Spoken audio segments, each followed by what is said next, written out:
به نام خالق هستی، قدرت ذهن ناخودآگاه شما، فصل 20.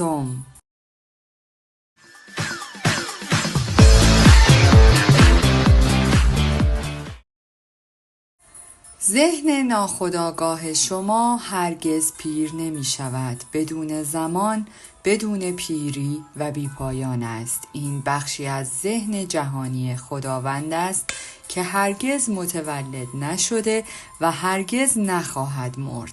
خستگی یا کهولت سن را نمیتوان بر هیچ کیفیت معنوی یا قدرتی قائل شد. صبر، مهربانی، راستی، فروتنی، حسن نیت، صلح، هماهنگی و عشق برادرانه صفات و خصوصیاتی است که هرگز پیر نمی‌شوند.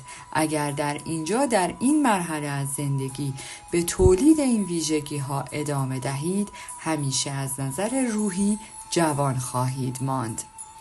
به یاد دارم چند سال پیش مقاله ای را در یکی از مجلاتمان خواندم که بیان داشت گروهی از افراد برجسته پزشکی در کلینیک دیکورسی در سنتینیای اوهایو گزارش دادند که سالها به تنهایی مسئول ایجاد اختلالات دژنراتیو نیستند. همین پزشکان اظهار داشتند که این ترس از زمان است، نه خود زمان، که اثر مضر پیری روی ذهن و بدن ما می‌گذارد و ترس روان رنجور از اثرات زمان ممکن است دلیل پیری زودرس باشد.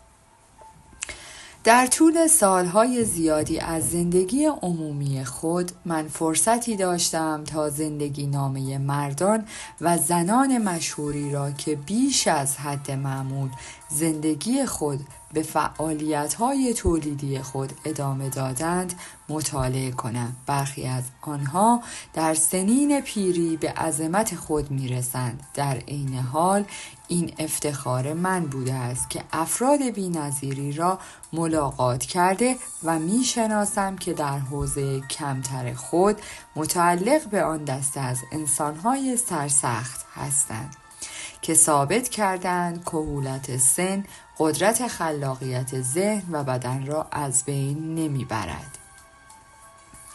او در زندگی فکری خود پیر شده بود. چند سال پیش به یکی از دوستان قدیمی خود در لندن انگلیس تلفن کردم. او بیش از 80 سال سن داشت. بسیار بیمار بود و بدیهی است که در حال تسلیم گذر سالهاست. گفتگوی ما ضعف جسمی، احساس ناامیدی و وخامت کلی او را که تقریباً به بیحالی نزدیک می شود نشان داد. فریاد او این بود که او بیفایده است و هیچ کس او را نمی خواهد. او با ابراز ناامیدی به فلسفه نادرست خود خیانت کرد. ما به دنیا آمده ایم، بزرگ می شویم، پیر می شویم، هیچ چیز خوب نیستیم و این پایان است. این نگرش ذهنی بیهودگی و بیارزشی دلیل اصلی بیماری وی بود. او فقط منتظر پیر شدن بود و بعد از آن هیچ چیز. در واقع او در زندگی فکری خود پیر شده بود و ذهن ناخودآگاه او تمام شواهد تفکر عادات او را به وجود آورد. پیری طلوع خرد است. متاسفانه بسیاری از مردم نگرش مشابه این مرد ناراضی را دارند. آنها از آنچه آنها پیری مینامند پایان و انقراض میترسند و این به معنای واقعی ترس از زندگی است. با این حال زندگی بی پایان است. پیری پرواز سالها نیست، بلکه طلوع خرد است. خرد آگاهی از قدرت‌های معنوی فوق‌العاده در ذهن ناخودآگاه شما و دانش نحوه استفاده از این قدرت‌ها برای داشتن زندگی کامل و شاد است. یک بار برای همیشه آن را از ذهن خود بیرون کنید که 65 75 یا 85 سال سن مترادف با پایان شما یا هر کس دیگری است. این میتواند آغازی برای یک الگوی زندگی با شکوه، پربار، فعال و سازنده باشد. بهتر از آنچه تاکنون تجربه کرده اید این را باور کنید، انتظار داشته باشید و ذهن ناخودآگاه شما آن را عملی می کند. از تغییر استقبال کنید. کهولت سن اتفاق غم‌انگیزی نیست. آنچه ما فرایند پیری می‌نامیم واقعاً تغییر است. این امر باید با خوشحالی و خوشبختی مورد استقبال قرار گیرد، زیرا هر مرحله از زندگی بشر گامی به جلو در راهی است که پایانی ندارد. انسان دارای قدرت‌هایی است که از قدرت‌های بدن او فراتر می‌رود. او حواس دارد که از 5 حس جسمی او فراتر می‌رود. دانشمندان امروز در حال یافتن شواهد غیر قابل انکار هستند که نشان می‌دهد چیزی آگاهانه در انسان می‌تواند بدون فعلی او را ترک کند و هزاران مایل را برای دیدن، شنیدن، لمس و صحبت با مردم طی کند، حتی اگر بدن فیزیکی او هرگز از کاناپه‌ای که در آن قرار گرفته است خارج نشود. زندگی انسان معنوی و ابدی است. او هرگز برای زندگی پیر نمی شود یا خدا نمی تواند پیر شود. کتاب مقدس می گوید که خدا حیات است. زندگی نوسازی خود ابدی تجزیه ناپذیر است و واقعیت همه افراد است. مدرکی برای بقا. شواهد جمع‌آوری شده توسط جوامع تحقیق روانشناختی چه در انگلیس و چه در آمریکا بسیار مبهم است. شما می توانید به هر کتابخانه بزرگ شهری بروید و مقالاتی را در انجمن تحقیقات روانشناختی بر اساس یافته‌های دانشمندان برجسته در مورد بقا پس از به اصلاح مرگ دریافت کنید. شما می توانید گزارش حیرت انگیزی راجع به آزمایش‌های علمی که واقعیت زندگی پس از مرگ را برای اثبات واقعیت زندگی پس از مرگ تایید کرده اند در کتاب برای بقای روانشناختی توسط هاروارد کرینگتون مدیر انستوی روانشناختی آمریکا پیدا کنید. زندگی هست. خانمی از توماس ادیسون جادوگر برق پرسید آقای ادیسون برق چیست؟ وی پاسخ داد خانم برق است، از آن استفاده کنید. برق نامی است که به آن نیروی نامرئی می دهیم و درک کاملی از آن نداریم، اما در مورد اصل الکتریسته و موارد استفاده از آن همه آنچه را که می توانیم یاد بگیریم ما از آن به روش‌های بیشماری استفاده می کنیم. دانشمند نمی تواند الکترون را با چشم ببیند، اما او آن را به عنوان یک واقعیت علمی میپذیرد، زیرا این تنها نتیجه معتبری است که با سایر شواهد تجربی او متناسب است. ما نمیتوانیم زندگی را ببینیم، با این حال ما میدانیم که زنده ایم.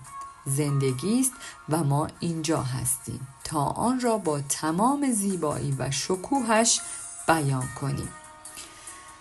ذهن و روح پیر نمی شوند. کتاب مقدس می گوید و این زندگی ابدی است تا آنها تو را تنها خدای واقعی بشناسند. مردی که فکر می کند یا معتقد است که چرخه زمینی تولد، نوجوانی، جوانی، بلوغ و پیری در زندگی وجود دارد واقعا قابل تأسف است. چنین مردی ثبات، امید، چشمانداز ندارد و زندگی برای او معنایی نخواهد داشت. این نوع اعتقاد ناامیدی، راکد بودن، بدبینی و احساس ناامیدی را به همراه دارد و از همه نوع به روان رنجوری و انحرافات ذهنی منجر می شود. اگر نمی توانید یک بازی تنیس سریع انجام دهید یا مانند پسرتان سریع شنا کنید یا بدنتان کند شده است یا آهسته قدم برمی دارید، به یاد داشته باشید زندگی همیشه خود لباسی نو است. آنچه مردم آن را مرگ می‌خوانند جز سفر به شهر جدید در بعد دیگری از زندگی نیست. من در سخنرانی‌هایم به زنان و مردان می‌گویم که آنها باید آنچه را که ما سالخوردگی می‌نامیم با ظرافت بپذیرند. پیری شکوه، زیبایی و خرد خاص خود را دارد که متعلق به آن است. آرامش، عشق، شادی، زیبایی، خوشبختی، خرد، حسن نیت و درک ویژگی هایی است که هرگز پیر نمی شوند و نمی میرند. رالف والدو امرسون شاعر و فیلسوف گفت ما سالهای زندگی یک نفر را حساب نمی کنیم تا زمانی که او چیز دیگری برای حساب کردن نداشته باشد. شخصیت، کیفیت ذهن، ایمان و اعتقادات شما قابل فروپاشی نیستند. شما به همان اندازه که فکر می کنید جوان هستید. من هر چند سال یک بار در کاکستون هال، لندن، انگلیس سخنرانی های عمومی می کنم و به دنبال یکی از آن سخنرانی ها یک جراح به من گفت من 84 سال سن دارم. هر روز صبح عمل می کنم. بعد از ظهرها به بیماران مراجعه می کنم و من شب برای مجلات پزشکی و علمی می نویسم. نگرش او این بود که او به اندازه خودش اعتقاد دارد که مفید است و به اندازه افکارش جوان است. او به من گفت آنچه گفتی درست است. انسان به همان اندازه که فکر می کند قوی است و به همان اندازه که فکر می کند با ارزش است. این جراح تسلیم گذر سالها نشده است. او می داند که او جاودانه است. این جراح تسلیم گذر سالها نشده است. او می داند که او جاودانه است.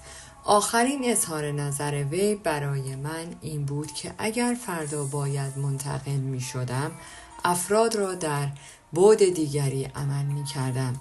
نه جراحی با چاقوی جراحی بلکه با جراحی روحی و روانی. موهای خاکستری شما یک دارایی است. هرگز کار را رها نکنید و نگویید من بازنشسته شدم، من پیر هستم، من تمام شدم. این رکود مرگ است و تمام و شما تمام خواهید شد. بعضی از مردان در سن 30 سالگی پیر هستند در حالی که برخی دیگر در سن 80 سالگی پیر هستند. ذهن استاد بافنده، معمار، طراح و مجسمه ساز است. جورج برنارد شاو در سن 90 سالگی فعال بود و کیفیت هنری ذهن او از انجام وظیفه فعال آرام نبود. من زنها و مردهایی را ملاقات کردم که به من میگویند بعضی از کارفرمایان تقریباً وقتی آنها میگویند بالای 40 سال دارند در را محکم میکوبند. این نگرش از طرف کارفرمایان سرد، بی‌عاطفه، شرور و کاملاً عاری از عطوفت و درک کردن تلقی می شود. به نظر می رسد که تأکید کامل بر روی جوانان است، یعنی شما باید زیر 35 سال سن داشته باشید تا مورد توجه قرار بگیرید. دلیل این امر قطعاً بسیار سطحی نگری است. اگر کارفرما لحظه‌ای بایستد و فکر کند متوجه می شود که زن یا مرد سن یا موهای خاکستری خود را نمی فروشد بلکه حاضر است استعدادها، تجربه و خرد خود را با سالها تجربه در بازار محل زندگی در اختیار قرار دهد. سن دارایی است. سن شما باید یک سرمایه مشخص به دلیل تمرین و کاربرد شما در طول سالهای اصول قانون طلایی و قانون عشق و حسن نیت برای هر سازمانی باشد. موهای خاکستری شما اگر دارید باید برای خرد، مهارت و درک بیشتر باشد. بلوغ عاطفی و معنوی شما باید یک نعمت فوق‌العاده برای هر سازمانی باشد. مرد نباید در 65 سالگی استعفا دهد. آن زمانی از زندگی است که وی می‌تواند در رسیدگی به مشکلات پرسنل، برنامه ریزی برای آینده، تصمیم گیری و هدایت دیگران در حوزه ایده های خلاقانه بر اساس تجربه و بینش خود از ماهیت تجارب بسیار مفید باشد. متناسب با سن خود باشید. یک نویسنده فیلم در هالیوود به من گفت که باید فیلم نامه هایی بنویسد که متناسب با ذهن افراد 12 ساله باشد.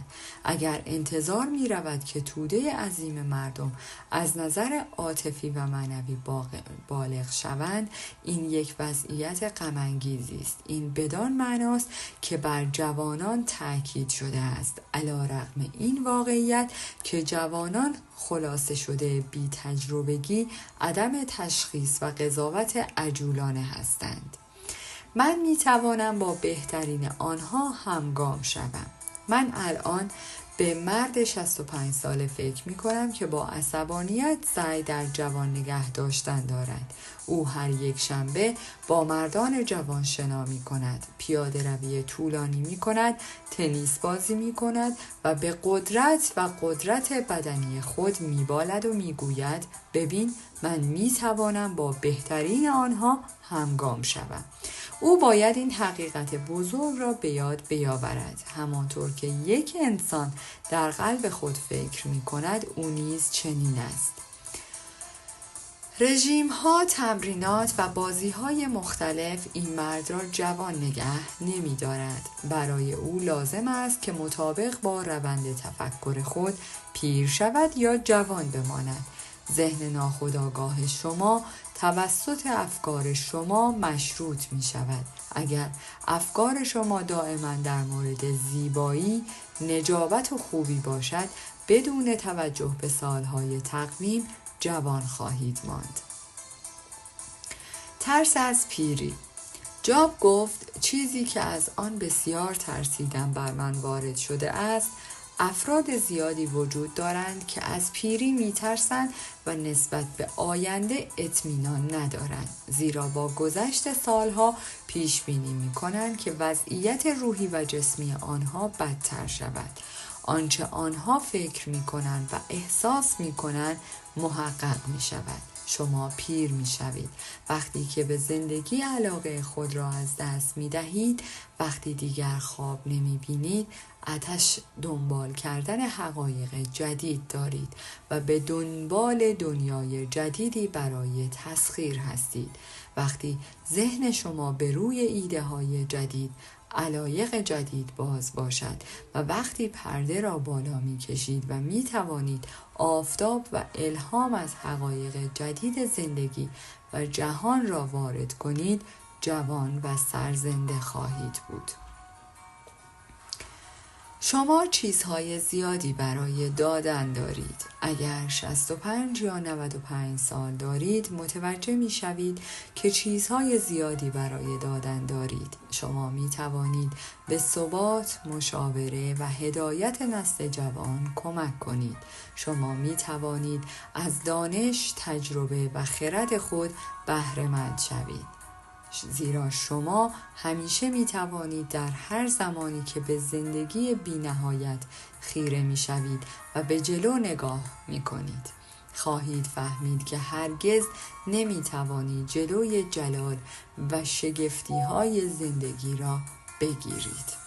سعی کنید هر لحظه از روز چیز جدیدی یاد بگیرید و متوجه خواهید شد که ذهن شما همیشه جوان خواهد بود. 110 ساله. چند سال پیش هنگام سخنرانی در بمبئی، هند، من به مردی معرفی شدم که می گفت 110 ساله است. او زیباترین چهره ای را که من دیدم داشت. به نظر می رسید او با تابش یک نور درونی تغییر شکل داده است. زیبایی نادری در چشمان او دیده می شد که نشان می دهد او سالها با خوشحالی پیر شده است و هیچ نشانه ای از این که نور ذهنش کمرنگ شده است وجود ندارد. بازنشستگی یک سرمایه گذاری جدید. مطمئن باشید ذهن شما هرگز بازنشسته نمی شود. این باید مانند چتر باشد که خوب نیست مگر اینکه باز شود. در برابر ایده های جدید باز و پذیرا باشید.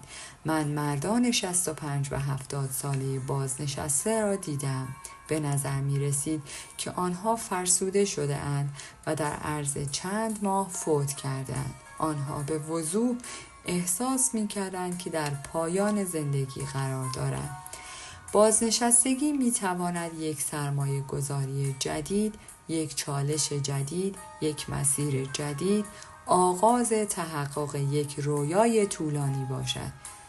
به بسیار ناراحت کننده بشنویم مردی می گوید حالا که بازنشسته شدم چه باید بکنم؟ او در حقیقت می گوید من از نظر روحی و جسمی مردم. ذهنم برای ایده پردازی دیگر خوب نیست. او در یک شغل بهتر فارغ التحصیل شد. یک مدیر اجرایی که در نزدیکی من زندگی می کند چند ماه پیش مجبور به بازنشستگی شد زیرا به سن 65 سالگی رسیده بود. او به من گفت من به بازنشستگی خود به عنوان ارتقا از کودکستان تا کلاس اول فکر می کنم. او این گونه به صورت فلسفی گفت وقتی دبیرستان را ترک کرد با رفتن به دانشگاه پیشرفت کرد. او فهمید که این یک گام به جلو در آموزش و درک زندگی به طور کلی است. به همین ترتیب وی افزود اکنون او میتواند کارهایی را انجام دهد که همیشه میخواست انجام دهد و بنابراین بازنشستگی او هنوز یک گام دیگر به جلو در نردبان زندگی و خرد بود.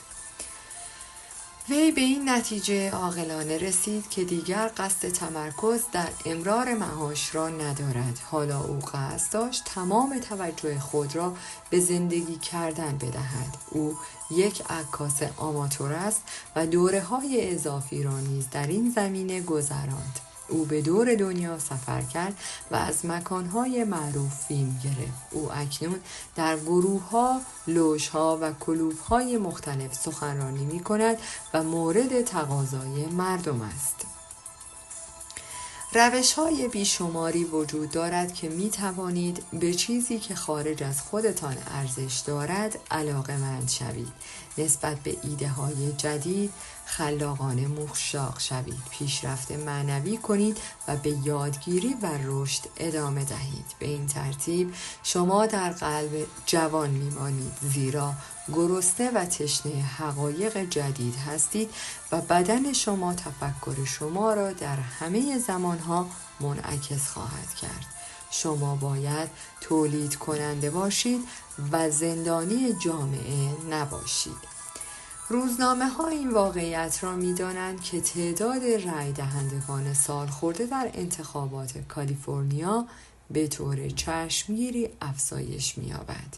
این بدان معناست که صدای آنها در مجلس قانونگذاری ایالت و همچنین در سالن‌های کنگره شنیده خواهد شد. من معتقدم قانونی تصویب خواهد شد که کارفرمایان را از تبعیض علیه زنان و مردان به دلیل سن منع می کند. یک مرد 65 ساله ممکن است از نظر ذهنی، جسمی و فیزیولوژیکی از 30 سال سن جوانتر باشد. احمقانه و مسخره است که به مردی به خاطر اینکه بیش از 40 سال دارد بگوییم نمیتواند استخدام شود. مثل این است که به او بگویید او آماده انبار ضایعات یا توده آشغال است.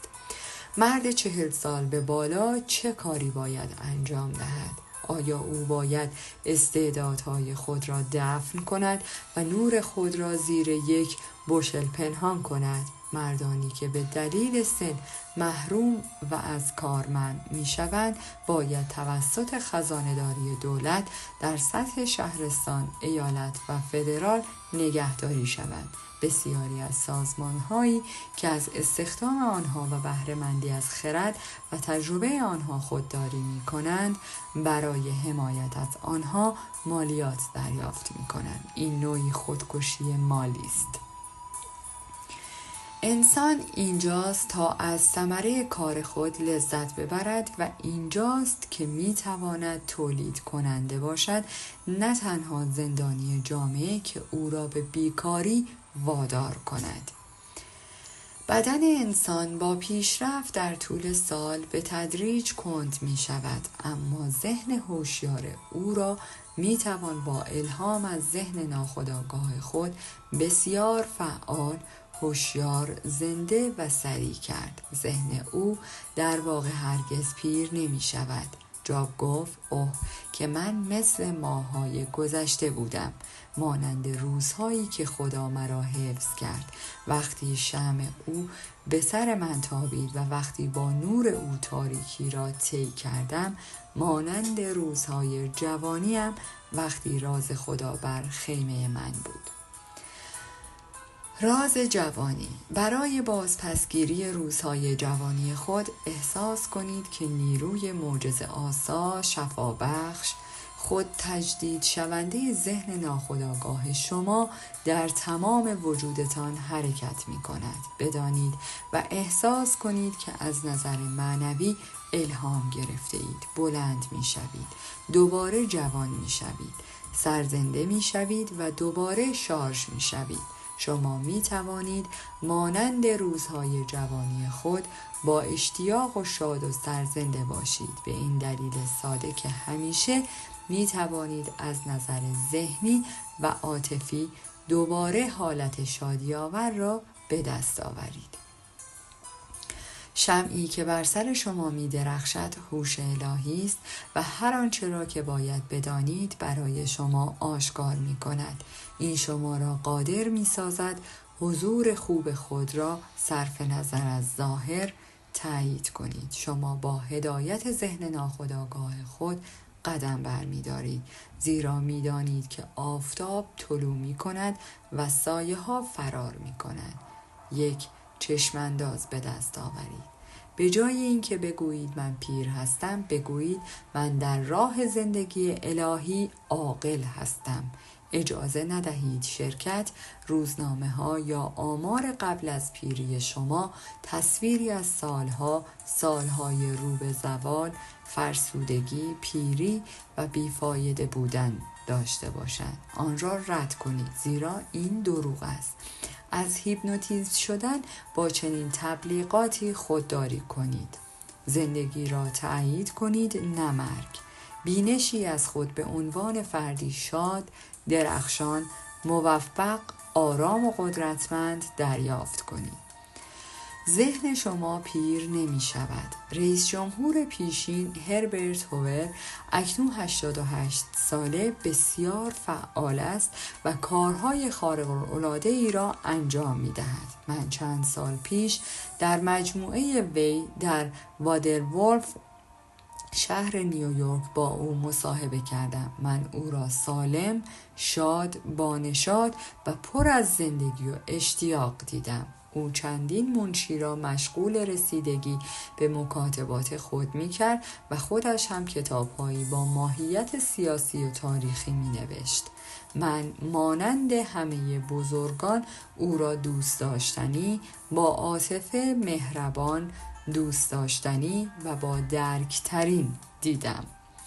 تیزهوشی و ذکاوت ذهنی او هیجان یک عمر مرا به وجود آورد. او مردی کاملا مذهبی است و پر از ایمان به خدا و پیروزی حقیقت ابدی زندگی است. او در سالهای رکود بزرگ مورد انتقاد و محکومیت قرار گرفت، اما طوفان را پشت سر گذاشت و در بغض، کینه، بدخواهی و تلخی پیر نشد. برعکس، او در سکوت روح خود فرو رفت و با حضور الهی در درون خود ارتباط برقرار کرد. او آرامشی را یافت که همان قدرت در قلب خداست. ذهن او در 99 سالگی فعال است. پدر من در 65 سالگی زبان فرانسوی را آموخت و در 70 سالگی به عنوان مرجع این زبان شناخته شد. او وقتی بیش از 60 سال داشت در مورد گیلیک مطالعه کرد و یک معلم مشهور و معروف در این زمینه شد و در مدرسه‌ای به خواهرم کمک کرد. ذهن او در 99 سالگی پاک بود، همانطور که در 20 سالگی بود. علاوه بر این، دستخط و قدرت استقلال او با افزایش سن بهبود یافته بود. به راستی شما به همان اندازه پیر هستید که فکر می کنید و احساس می کنید. ما به شهروندان سال خورده خود نیاز داریم. مارکوس پورسیسیوس کاتو، میهن پرست رومی، در 80 سالگی یونانی را آموخت. مادام ارنستین شومان، بزرگ آمریکایی آلمانی، پس از مادر بزرگ شدن به اوج موفقیت در موسیقی خود رسید. دیدن دستاوردهای قدیمی ها بسیار شگفت‌انگیز است. ژنرال داگلاس مک آرتور، هنری استرومن، ژنرال دوایت دیوید آیزنهاور و سرمایه‌دار آمریکایی برنارد باروچ جالب و فعال هستند و استعدادها و خرد خود را با جهانیان به اشتراک می‌گذارند. سقراط، فیلسوف یونانی، نواختن آلات موسیقی را از 80 سالگی آموخت. میکلانج بزرگترین بوم‌های خود را در 80 سالگی نقاشی می‌کرد. در 80 سالگی کیوس سیموندنس جایزه شعر را به دست آورد. یوهان فون گوته فاوست را به پایان رساند و لئوپولد فون رانکه تاریخ جهان را آغاز کرد که در 92 سالگی به پایان رسید. آلفرد تینسون شعر بسیار باشکوهی با عنوان عبور از میله در 83 سالگی نوشت. آیزاک نیوتن نزدیک به 85 سال کار سختی داشت. در 88 سالگی جان وستلی کارگردانی مبلغ و راهنما و هدایتگر بود. ما چندین مرد 95 ساله داریم که به سخنرانی‌های من می‌آیند و آنها به من می‌گویند که حال آنها از 20 سالگی بهتر است. بگذارید شهروندان سالخورده خود را در جایگاه‌های بالا قرار دهیم و به آنها هر فرصتی بدهیم تا گل‌های بهشت را شکوفا کند. اگر بازنشسته هستید، به قوانین زندگی و شگفتی‌های ذهن ناخودآگاه خود علاقه‌مند شوید. کاری کنید که همیشه دوست داشته اید انجام دهید. موضوعات جدید را مطالعه کنید و ایده‌های جدید را بررسی کنید. این گونه دعا کنید: همانطور که گوزن به دنبال جویبارهای آب هستند، پس خداوند نیز روح من را به دنبال تو حیرت زده می کند. میوه های دوران پیری. جسم او باید از کودک با تراوت‌تر باشد. او باید به روزهای جوانی خود بازگردد. پیری در حقیقت به معنای تدبیر در حقایق خدا از بالاترین نقطه نظر است. دریابید که در یک سفر بی پایان هستید، مجموعه‌ای از مراحل مهم در اقیانوس بی وقفه، خستگی ناپذیر و بی پایان زندگی. سپس با پسالمنست خواهید گفت آنها هنوز در پیری ثمر می‌دهند. آنها باید پر رونق و شکوفا شوند. اما ثمره روح، عشق، شادی، آرامش، صبر، نرمش، نیکی، ایمان، اعتدال است. در برابر چنین چیزهایی قانونی وجود ندارد. شما یک فرزند زندگی بی نهایت هستید که پایانی نمی شناسد و شما یک فرزند ابدیت هستید. نکات سودآوری: 1. صبر، مهربانی، عشق، حسن نیت، شادی، خوشبختی، خرد و درک ویژگی هایی هستند که هرگز پیر نمی شوند. آنها را بپرورانید و بیان کنید و از نظر ذهنی و جسمی جوان بمانید. 2. برخی از پزشکان محقق میگویند ترس روان رنجور از تأثیر زمان ممکن است دلیل پیری زودرس باشد. 3. پیری پرواز سالها نیست. پیری طلوع خرد در ذهن انسان است. 4. پربارترین سالهای زندگی شما میتواند از 65 تا 95 سال باشد. 5. از گذر سالها استقبال کنید. این بدان معناست که شما در مسیر زندگی که پایانی ندارد بالاتر می روید. 6. خدا زندگی است و اکنون زندگی شما همین است. زندگی نوسازی خود ابدی و تخریب ناپذیر است و واقعیت همه افراد است. شما برای همیشه زندگی می کنید، زیرا زندگی شما زندگی خداست. 7. شواهد زنده ماندن پس از مرگ بسیار مبهم است. مجموعه مقالات انجمن تحقیقات روانشناسی انگلیس و آمریکا را در کتابخانه خود مطالعه کنید. این کار بر اساس تحقیقات علمی دانشمندان برجسته برای بیش از 75 سال انجام شده است. 8. شما نمی توانید ذهن خود را ببینید، اما می دانید که ذهن دارید. روح را نمی توانید ببینید، اما می دانید که روح بازی، روح هنرمند، روح نوازنده و روح گوینده واقعی است. به همین ترتیب روح خوبی، حقیقت و زیبایی که در ذهن و قلب شما حرکت می کند واقعی است. شما نمی توانید زندگی را ببینید، اما می دانید که زنده هستید. 9. پیری را می توان تدبیر حقایق خدا از بالاترین نقطه نظر قرار داد. شادی های سال خوردگی بیشتر از جوانی است. ذهن شما درگیر دو میدانی معنوی ذهنی است. طبیعت بدن شما را کند می کند تا شاید فرصتی برای مراقبه در مورد امور الهی داشته باشید. 10. ما سالهای زندگی افراد را حساب نمی کنیم تا اینکه او چیز دیگری برای حساب کردن نداشته باشد. ایمان و اعتقاد شما قابل فروپاشی نیست. 11. شما به همان اندازه که فکر می کنید جوان هستید. شما به همان اندازه که فکر می کنید قوی هستید. شما به همان اندازه که فکر می کنید مفید هستید. شما به اندازه اندیشه های خود جوان هستید. 12. موهای خاکستری شما یک دارایی است. شما موهای خاکستری خود را نمی فروشید. شما استعداد، توانایی ها و خرد خود را در طول سالها به دست آورده اید می فروشید. 13. رژیم ها و ورزش ها شما را جوان نگه نمی دارند. یک انسان همانطور که فکر می کند است. 14. ترس از پیری می تواند باعث بدتر شدن حالت جسمی و روحی شود. چیزی که من خیلی از آن ترسیدم به من رسیده است. 15. وقتی دیگر خواب نمی بینید و دیگر علاقه به زندگی را از دست می دهید پیر می شوید.